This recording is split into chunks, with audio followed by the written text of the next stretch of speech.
So Claude now has a connector with Blender, and they're now saying that 3D artists or 3D animators are all dead. I disagree.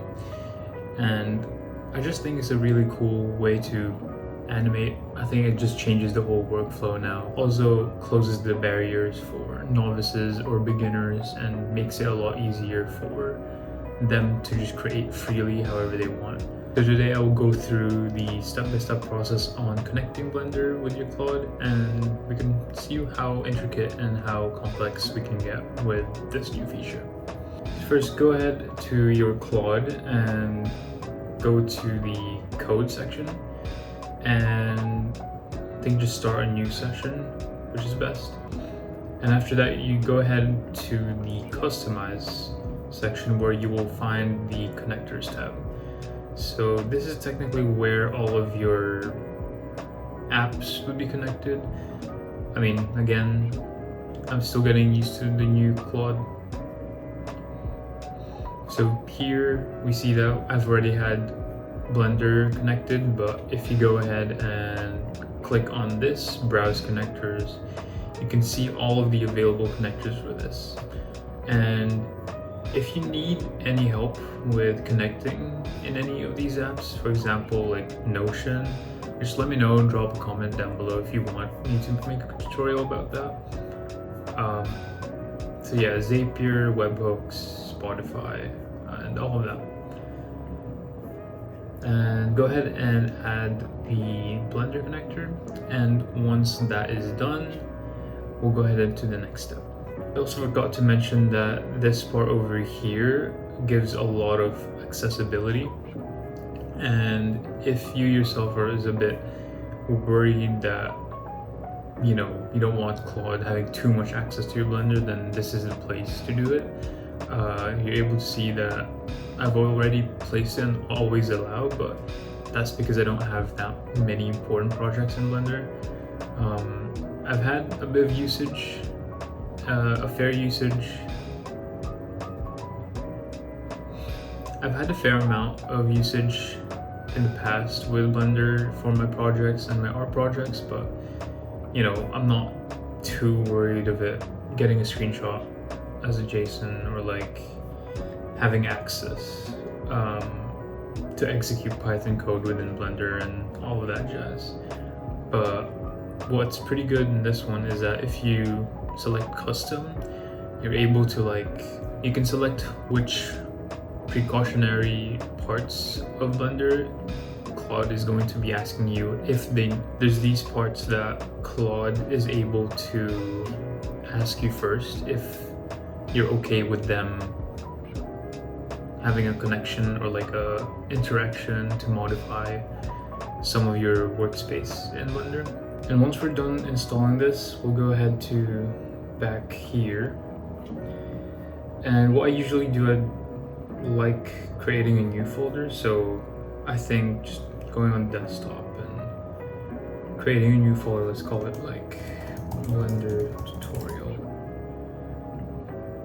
And just having this dedicated folder to have every mess and for Claude to have access with. So here we have the Claude publishing of their official kind of like instruction guide on connecting with Blender.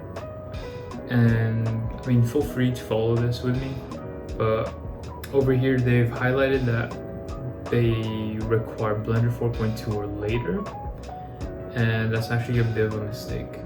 I'll get to that in a second, but it also shows the example use cases that is able to do for Blender. So if your scene has like an object or collection, it can also like change that. It can understand like setups which you want to get rid of. And unfortunately, this might be, I don't really know why you would be using Claude still on your browser, but just for the ease of use, I think it's better to have the Claude app itself on your desktop connect directly with the Blender. So if you're still using the browser, I recommend not to do that. It's pretty, well, for simple explanation, it just doesn't work. So, and as stated here, Blender's Python API is where it's being operated through. So if you have any other like worries that it's gonna edit your full .blend file, then it doesn't. So all of the changes that you've made is kept within that file that I've just explained to you, or wherever it's written in your disk. And then going back up here, yeah, so Blender 4.2 is actually not recommended. I just recommend using the most latest one, which is the 5.1.1. So as stated here, so we were just looking at the Claude forum thing. Now we're looking at the Blender's publishing of the MCP server. So they recommend to have Blender 5.1 or newer. So, you know, I'll attach this link as well down below because it's pretty important in the process of connecting the Blender to Claude.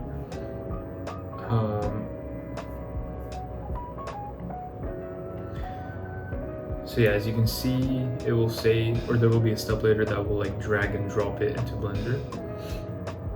But if you also go here, you can go ahead and download Blender 5.1.1 for Apple Silicon, depending on your operating system or what device you're on. So we'll go ahead and click that. And just let it download. So we'll go ahead and click on this. And just drag this on over. And as I already have the Blender app, I'll just stop right there. And drag over the Blender app over here to your applications. And as I already have this version and this app, which is a Blender 5.1.1, I'll just go ahead and stop. And once Blender opens, then you should be able to see this.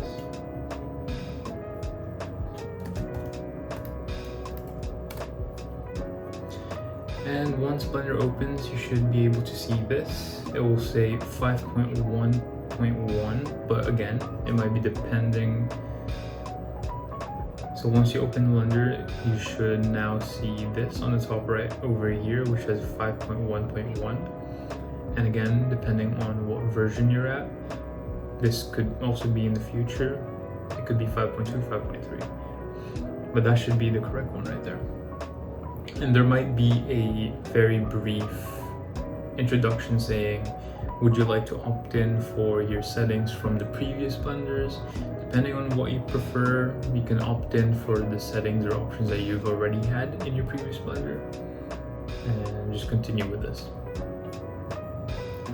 I think the next step for this would be going to edits and preferences. We will also see that on the add-in section, I already have the MCP, but you most likely will not. So if you go ahead and search, I believe it's MC, or not MCP. So for the next step, it will require us to drag our Blender window on the right side, whichever side you want, preferably. And have this window open. And this is important because this is the part where it gets a little bit confusing. So you have to drag and drop this onto Blender over here. So after doing that, it will install the extension. Again, ignore this, I've already had it installed. Once that's done, close it. And then if you go ahead and drag it over again, that's when it will actually install fully. And I believe you should get this exact one right here that I have, or this exact message that's showing up right here. So if you're getting this exact message here, you should definitely be on the right track. So go ahead and close it. And after, click on edit, go to preference, and go to the add-ons tab, and type MCP. And over here, you will be able to see that it would start to say start. And you go ahead and just click that once. And then after you've started, go ahead and click it again to stop it. So doing that would actually just like install it the first time, and then your second time clicking on it will actually start the connection with the MCP server, which is the connecting.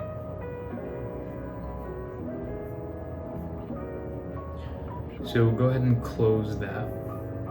And now we're gonna go ahead and just have this fully open. Do not close your Blender just yet. I think it's just definitely safer to just have it open in the background. And go ahead to Claude. So over here, as we've already preset our folder in, we can go ahead and ask Claude if it's connected to Blender. Are you connected to my Blender MCP? Can you see my prompt? So go ahead and ask that. So over here, so that says connected, and we can go ahead and ask Claude as well. I also forgot that I'm using Opus 4.6. I don't want to use Opus 4.7 just yet because I just think it's quite expensive on the token side.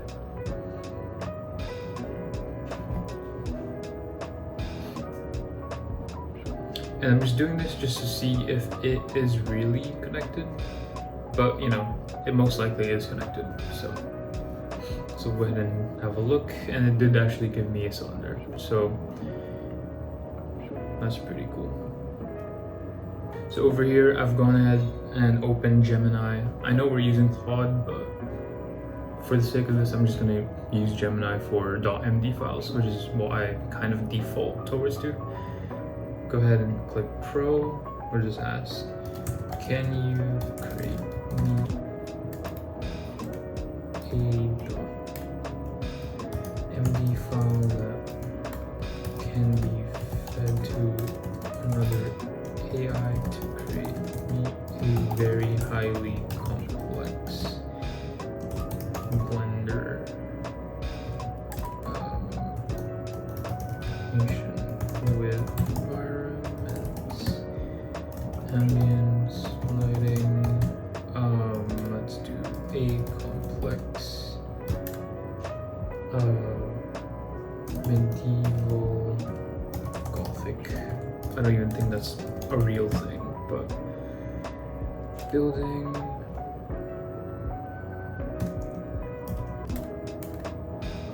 Do I finish? So see what it generated. Okay, cinematic lighting, ambience, materials, shading, PBR workflow.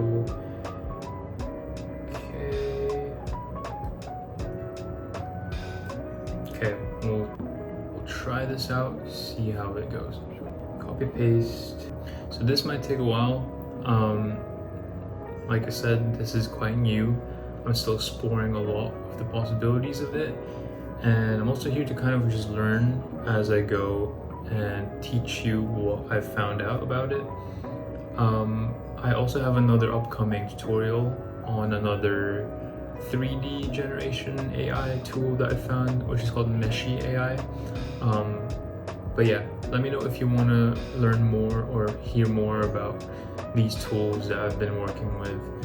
I think it really does help and change a lot of the work processes that you might be usually acquainted to. It might be quite iffy and quite difficult at the very beginning, but as you kind of explore more and delve more into the whole AI ecosystem, it does get overwhelming, but playing around with these tools does give you that allowance to say, okay, this tool might not be for me, and this tool might be for me. But occasionally use it like here or there and see how it just ends up looking like. So as it's building, we actually see that the cylinder is gone. It's not actually like building it live. Well, it is building it live, but I think some of the codes will get executed through the Python since it's API based.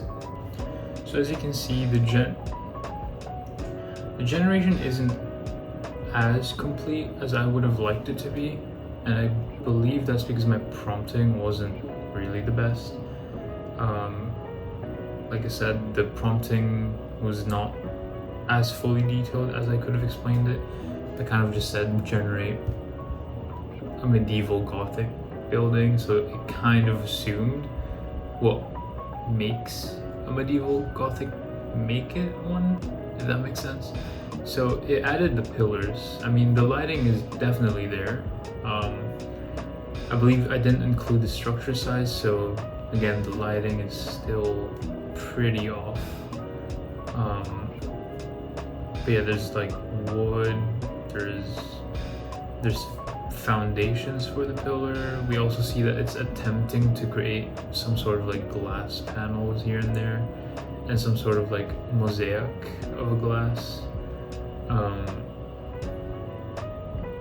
I think, yeah, we get to see that it did count the ambient lighting that I've included in the prompt. So maybe I'll just leave it here just to show you how specific you can get with this whole Blender connector or the MCP. And it's also just to show you that, you know, if you do get your prompts down really well, you're going to be able to quickly generate a huge amount of like 3D models within a span of like an hour. Because this only took like 6 minutes or so. Oh yeah, and also make sure to turn down the sample size, as it struggles to, well, Claude struggles to access render, so I just ended up opting for the viewport to be screenshotted, which is like more of a quick access so that it can understand how the generation is looking like. Yeah, so it took around 7 to 6 minutes or maybe 8 minutes, but it was still a pretty decently quick generations of it. So yeah, it did kind of look like it was generating a Gothic cathedral, which is quite complex in itself. Maybe I should have just opted for like a more brutalist house, but again, that would still look kind of goofy. So I understood the materials: the stone, stained glass, the iron, the oak, and I think we did see that in this side. So it's already evening. I've decided to generate another one. It didn't take that long. It only took 4 minutes, but I've asked it to like generate a SpongeBob house, the pineapple house, because it's the first thing that I could think of. So this is what I made, but again, it's not as detailed because I just typed in a really simple prompt. But you know, depending on how good your prompting is, I don't know how to prompt for 3D assets, but this is roughly what I generated. It even got some of the windows, which is the I think the SpongeBob house has 2 windows or eyes, I think. But yeah, it even generated like a metallic like wheel to open the door, and also like around the window, and even like the steps for the front door. But yeah, again, this is a bit more beginner friendly guide on how to set up the MCP. Not really a tutorial on how to prompt for Blender, but just to show you the use case and the potential for it.